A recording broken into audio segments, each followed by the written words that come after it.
மனித வாழ்க்கையிலேயே அதிக துன்பம் தரக்கூடிய ஒன்று பிரிவுகள் தான். தன்னை விட்டு பிரிந்த அல்லது பிரிய துடிக்க உறவுகளை நினைச்சு தன் வாழ்க்கையில பல நாட்களை வீணடிச்சவங்க தான் நம்மள அதிகம். ஒன்று புரிஞ்சுக்கணும், இறைவன் கொடுத்த இந்த வாழ்க்கையில நம்மளோட கடைசி வரை நம்ம இலக்கடைய நமக்காக அமைக்கப்பட்ட உறவுகள் நம்மோட தான் கடைசி வரை இருக்கும். அதை உலகமே நினைச்சாலும் பிரிக்க முடியாது. நம்மளோட நம்ம இலக்கடைய தகுதி இல்லாத உறவுகள் நம்மளை விட்டு பிரிஞ்சுதான் ஆகும். உலகமே நம்மளோட தக்க வைக்காத நினைச்சாலும் தக்க வைக்க முடியாது.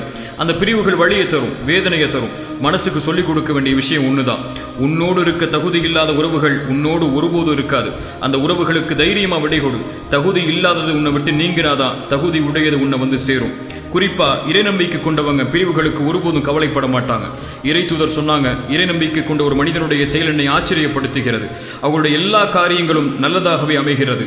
அவர்களுக்கு மகிழ்ச்சி ஏற்பட்டால் இறைவனுக்கு நன்றி செலுத்துகிறான், அதுவும் நலவாக அமையுது.